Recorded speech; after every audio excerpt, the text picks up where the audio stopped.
All right, this is part 2 of the MegaRan interview on Beyond the Music, and got MegaRan with us, and we're gonna definitely keep this interview going. MegaRan, we were talking about you getting placements and doing shows and things like that.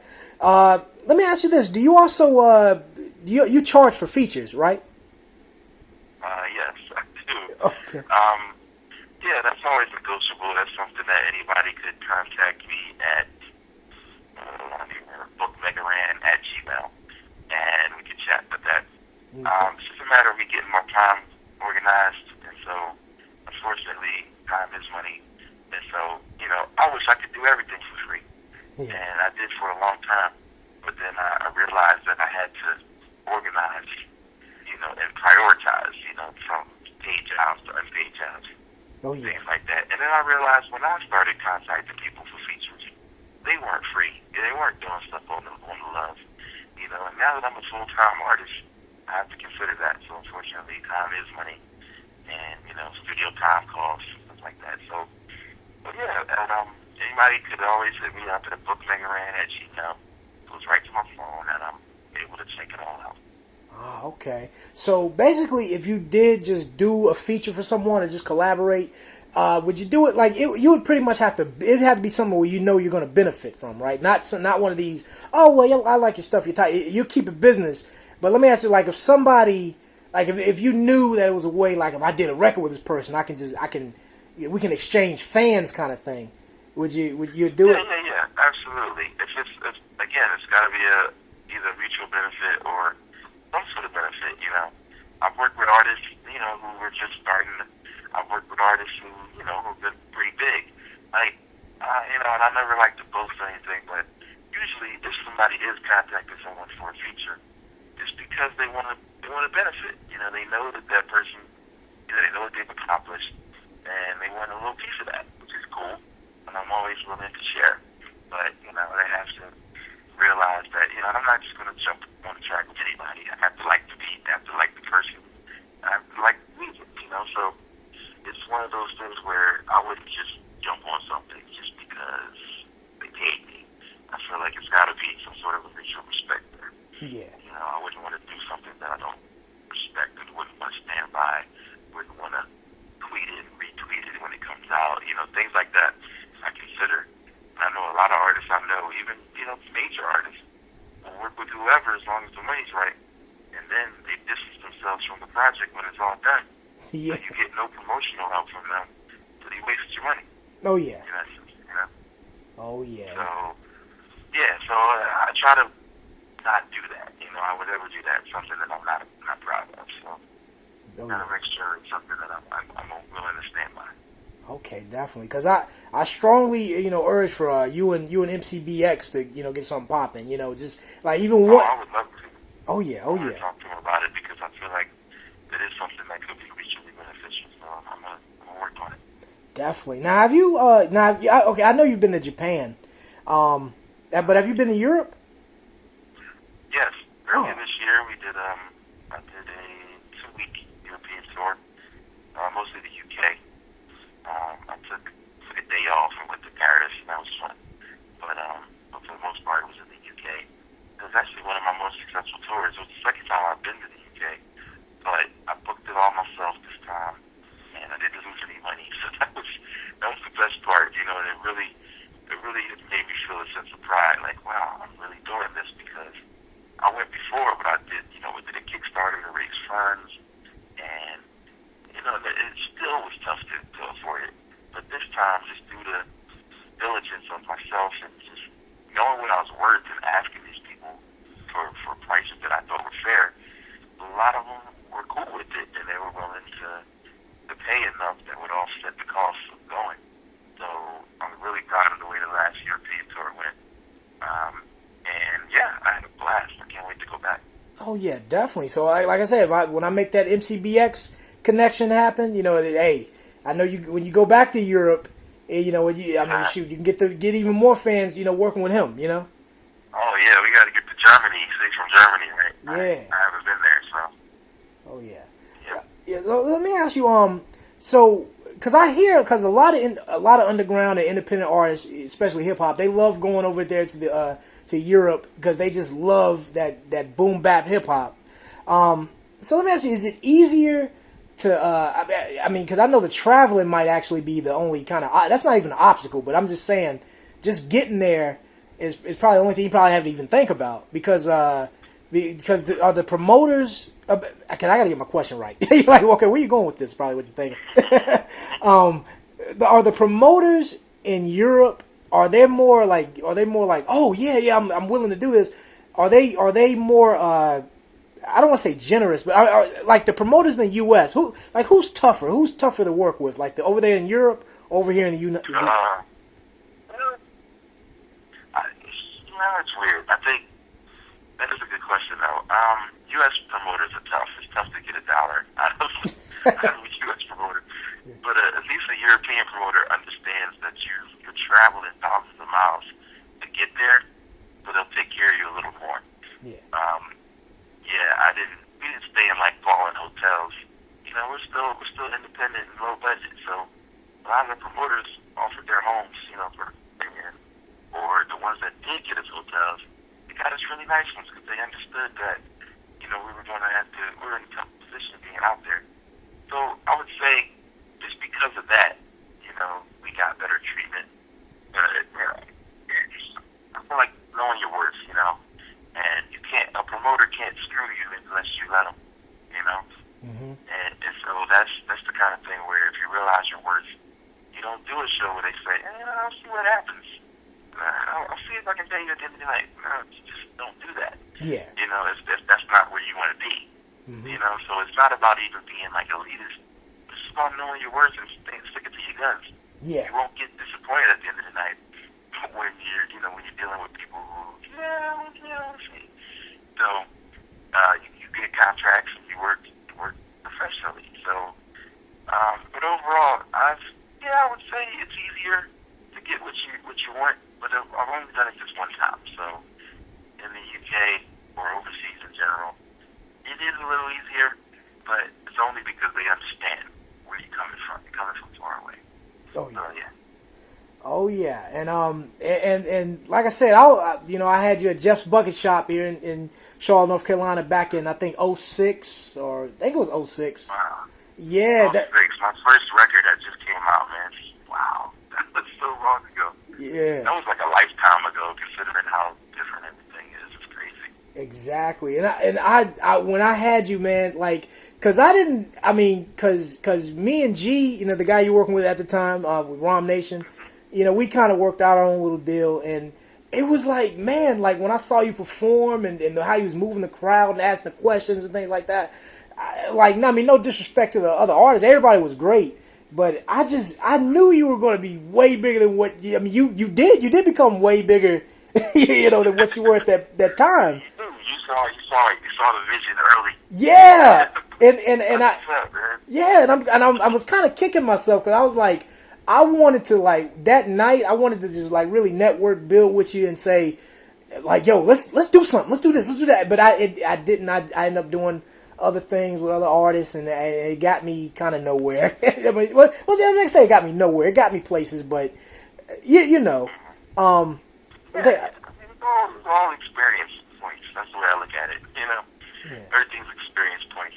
You're learning, you're building, you're becoming a better person for the future, for the next opportunity. Oh yeah. Cause man, I really should have worked the angles, man, when you were here and just kind of. I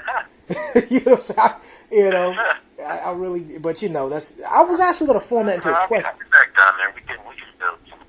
Oh yeah, definitely. There's a you had what? Dang, I got so many things I want to talk about, and I like my brain is. Let's do it. We can certainly do it. Yeah, definitely.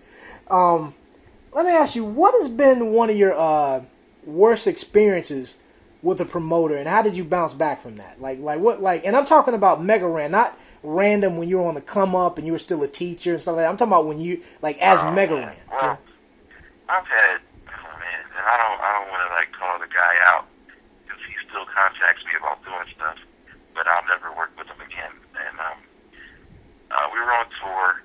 I won't even say the city and state because it's such a small city and state that there's only really one guy there. So we're passing through. We're on a long journey, but I needed a show to fill in, some dates. And I talked to this guy. He's like, "Oh yeah, we got you, man. We'll take care of you." And I noticed things promotion-wise were running kind of slow. Like he took a while to add me to the flyer or to the event or things like that. And then we get to the show, and I do what I do. I think I kind of kill it. We have a really great time.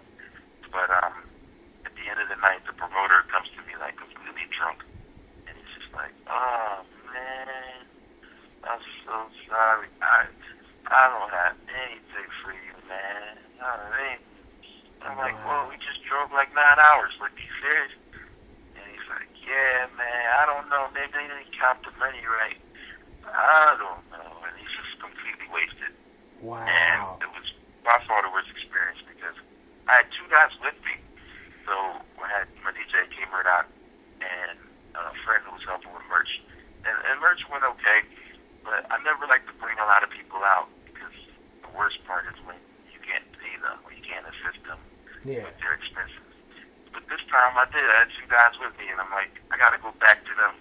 That's the worst part is when somebody gives you that, and you got to go give it to your friends. Like, yo, I'm sorry, man. I don't have anything. It's the worst talk ever. It's the worst show in the world.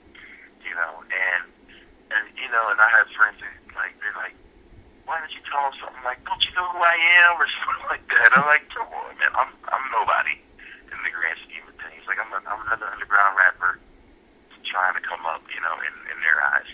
And it was more of a hip hop based show. But the crowd, they loved it. I still do video game stuff at the hip hop shows. Mm-hmm. And we have a blast. And they were just like, "Oh my God, you were best. You were the best act. You were better than the other guy that was supposed to get the featured guest. And you're better than the headliner." And all these people are coming up to you telling you that, giving you so many daps and hugs, and then the promoter says, "Sorry, man, I don't have anything for you. I gave it all to that guy." And it's like, that's the worst feeling in the world. But it's all because it's like they're here. So it just kind of, it's good for things like that to happen and humble me.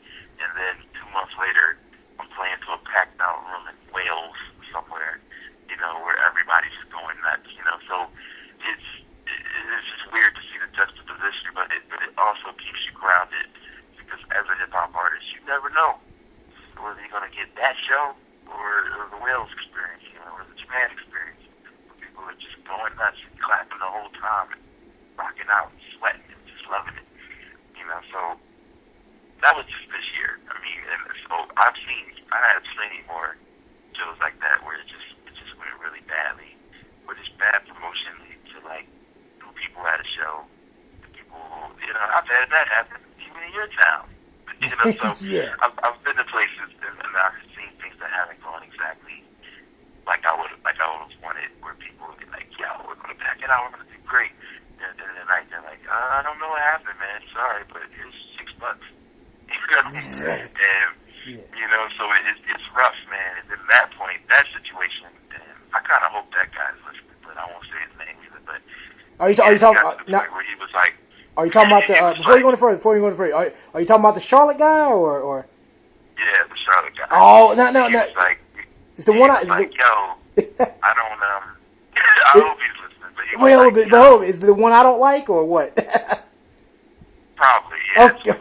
And he was like, "I don't have much for you, man, but here's like $7." And I'm like, "You serious?" Wow. And I felt like really disrespected. And so he's like, "Well, what we can do, I can go into my band's fund and give you some of our money from our band fund." Like, so now the guilt trip is on, where it's like, I don't want to hear any of that. Like, you got an artist coming in from out of town, like, you take care of them. Mm-hmm. Like, yeah, you might go broke, you might lose money. That's the promotion game. Yeah. I just look at it like you don't get into that game if you don't expect to take some losses sometimes. Exactly. But don't tell me, "Oh, I'm taking this out of my baby's mouth and I'm going to give me this." Like, don't give me the guilt trip. Like, I don't want to hear that. Like, that has nothing to do with me. Like, you should have promoted the show better or not had the show. Yeah, exactly. But, Oh yeah. that was one of my worst experiences. Man. So, and again, I had my DJ with me, and I was just like, "Yo, man, I can't believe it," but he was handing me $7. You know what I'm saying? And I'm like, "Really, man? What am I going to do? Get a $5 foot long and we split it?" Like, Yeah. This is whack. Yeah. So, but again, those experiences, they keep me grounded, man. So I know I walk into a place I don't expect royal treatment, silence, people going nuts, you know, because I never know, you know, and those things keep you humble, man. So you need those once in a while. You know, I just wish they didn't happen after like 9-hour drive. Exactly.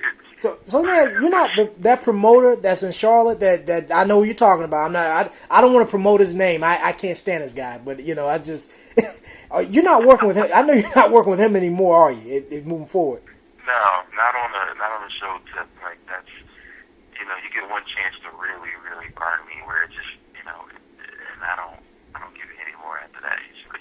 Oh yeah, because this particular promoter, like oh my God, like some people are just so ungrateful. Like I've helped him and his band out in the past, and it's like people, they remember. I mean, I don't want to really talk about me. I'm just a little quick thing.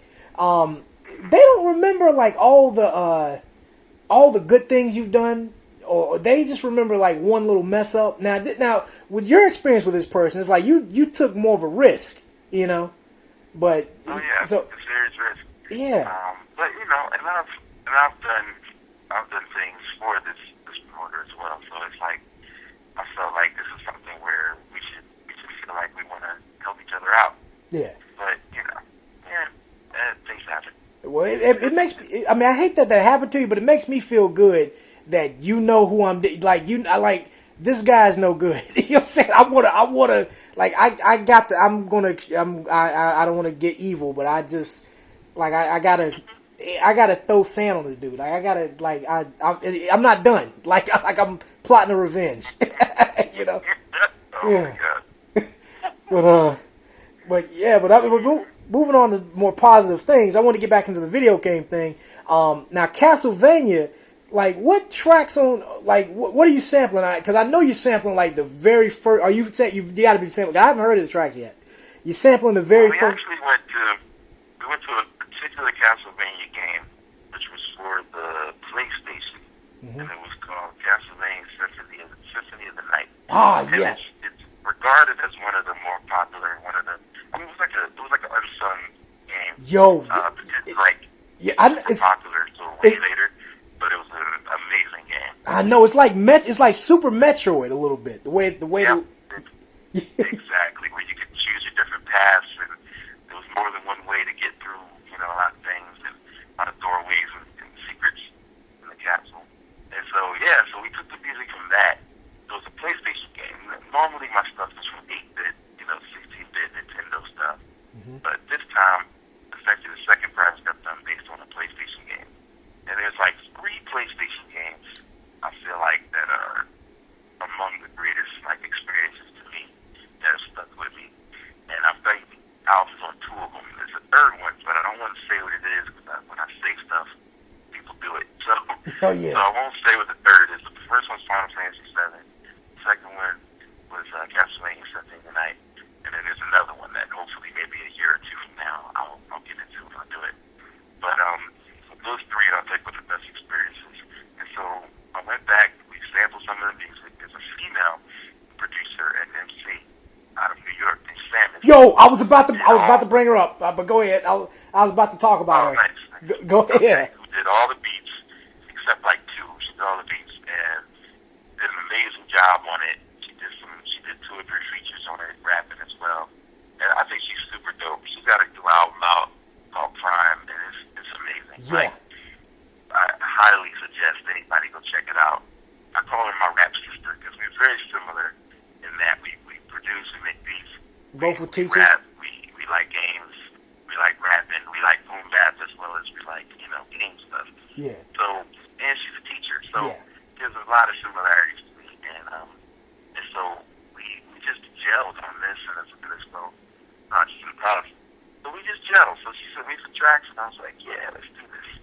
And you know, the album's been very successful, man. It came out in June, and actually debuted in the Billboard Top 200, which is crazy. Wow. Like, I mean, barely. It was like 187, but still. Yeah. Still, that was pretty dope.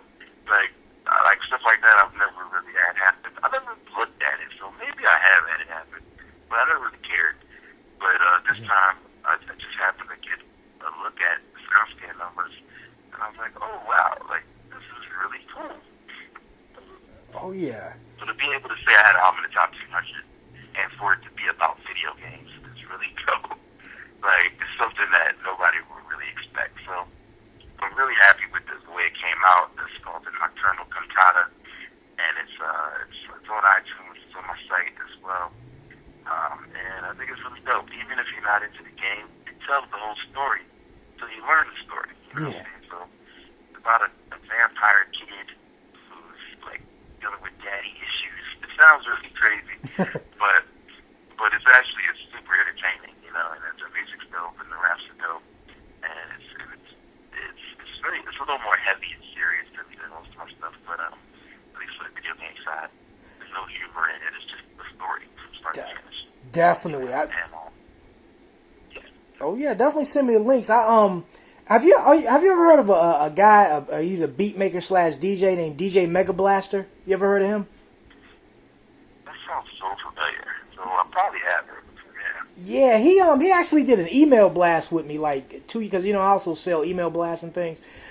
He did an email blast with me like 2 years ago, and he had he's doing like what you're doing, but I mean, you're the king of that right now. You know, the video game 8-bit. You know, the king. Yes, king of video game rap. Is that what they're yeah, that's what I'm crowning you the king of the video game rap. You know, and exactly, and he has some dope beats. I got him some drops for some artists I was working with and stuff, and he used the drops on some of the beats. And he did he sampled the first level on Castlevania, for the NES, the very first. And oh man, yeah, and he. Classic. I gotta hear it. Yeah, I'm gonna put the links in the information box. I'm gonna definitely send you some stuff. Definitely check out that DJ Mega Blaster. And it's kind of like it's not really like a it kind of sounds like a like. You know how like P-Diddy and Jermaine Dupri back in the 90s when they sample something, they sample like an 80s record and try to make a little club type of thing to it, Like that's kind of how he did with the Castlevania. Like he didn't make it like a boom bap like a gutter hip hop track. He made it like something like a 90s Jermaine Dupri kind of like a little commercial type joint, but it's still dope though. That's interesting. I definitely want to hear that, man. That sounds like something I would be into. Oh yeah. I'm gonna definitely post that. And DJ Mega Blast, if you're checking this out, man, you want to, hey, keep doing your thing, man. I've heard new things from you, but keep it moving. Also, too, speaking of games, that I wanted to bring up some games that I don't know if you sampled or not, but these are things that I think should be. Somebody needs to take these tracks and do something with them. And so I'm gonna run down a short list, and I want to see if you yay or nay on that. All right? Okay. Okay. I know you sampled Little Nemo before. You did the for the I forgot the name of your track. What the Little Nemo? Dreamaster. Yeah. Dreamaster. It's a level on Little Nemo called I think it's 2 levels. The second one is like a garden or something like that, and it has like garden snakes on it. Little Nemo for the okay. I think I remember the level. I don't know what it's called though. Yeah, the second level that needs to be sampled, and it's another level. I think it's called Topsy Turvy. The name of the label. Okay. Yeah, on Little Nemo. It's like level 7. It's like one of those hard levels before you get to the last level. If you've gotten that, you got the sample. Huh? It was hard. I had a hard time with that game. Oh, I beat it, man. Wow. I beat the game. It was hard. It's very difficult for me. Yeah, but the second to the last level, you should slow that down, and just it needs to be slowed down. It would be dope, really dope. Another thing, Ducktales for the NES. Oh yeah, of course. The Moon. Definitely, yeah. It's got great music. What'd you say? You said you sampled it? I've used moon theme of Ducktales, which is it's like widely. It's so funny that when I started getting into this like scene, I've been able to play shows with like video game music cover bands and stuff. Yeah. And things like that. I play video games with Let's Now and stuff. But a lot of these guys widely like regard Ducktales, the moon theme, as like one of the greatest themes in video games. It's like top 5. Oh yeah. So it's a really great theme, and I've used it for half of a song. The song I have on for Famicom called For the Gamers. The second half of the song switches to the moon theme, and it came out really dope. Definitely. Let's see, another thing. Sonic the Hedgehog 2. The Oil Ocean level. And Okay. and I think it's called the Labyrinth or something like that. It's like a water level, and it's like, you know, Sonic got to eat the bubbles. They keep. I might have something in the works on that one. I'm working on this project with a guy named Mr. Wilson out of Jersey, and he loves Sonic and I like Mega Man, so we're going to do a Sonic and Mega Man EP. Oh So, yeah. based on like the comic book they made, the comic book both of them in it. So, actually, I think one of those tracks that he sent me is from that level, so that's going to be one that we use, actually. Definitely, because that needs to be used. You know, because Mega Man and Sonic, it was like an Archie comic or something like that, where they both met or something. Yeah. Okay, definitely, yeah. Because I'm a nerd, man. I'm up on this stuff. You know. I see. Yeah. Mega Man 7 and 8. You didn't sample anything from those games, did you? No, I haven't. There's some dope gems on those two, especially Mega Man 8. The level select music that needs to be touched, and the what's his name? You played Mega Man 8 where it was said jump, slide where you jumping the snow guy, whatever his name is. Oh, okay. That has to be touched. Yeah. I gotta listen to that one again. I do remember that level. Oh yes. Mega Man 7, Slash Man's level, I think. With the dinosaurs in it, that's got to be touched. Okay. If any beat makers listening to it, if MegaRan don't jump on it, man, y'all need to get that, because I would listen to that. Yeah, man. Here's another Chrono Cross Frogs theme from Chrono Cross. Yeah. That's got somebody. That's a great one. Oh yeah. I know a bunch of people have done Chrono Trigger stuff, but I don't think anyone. Oh, excuse me, Chrono Trigger, not Chrono Cross, Chrono Trigger. That's what I meant to say. Not, Okay. Yeah. Gotcha. yeah, Chrono Trigger's frog I know theme. a lot of guys have done. That's another game where it's like probably the most popular. Like that soundtrack is one of the most popular in the game community. So Yeah. that one, that's a good idea. Oh yeah. Super Metroid. The name of the place in Super Metroid is called Meridia, I think. Where it's like the water. It's like when you use the super bomb to blow up that little that bridge, that little glass bridge, and it's like the music is all kind of creepy sounding. I think it's called Meridia or something. I'm like writing these down. Oh yes, please. You got to do it, man. I know, like DJ Mega Blast probably got his fist ball up, going, "Oh my God, I was going to use that." But I'm saying, you snooze, you lose. You got to get this. Somebody got to do this. And I hope some beat makers are listening to this and get. I mean, I welcome stuff like this, you know. Let's see. What else? Also, Street Fighter 2, the new fighters, Cammy's level.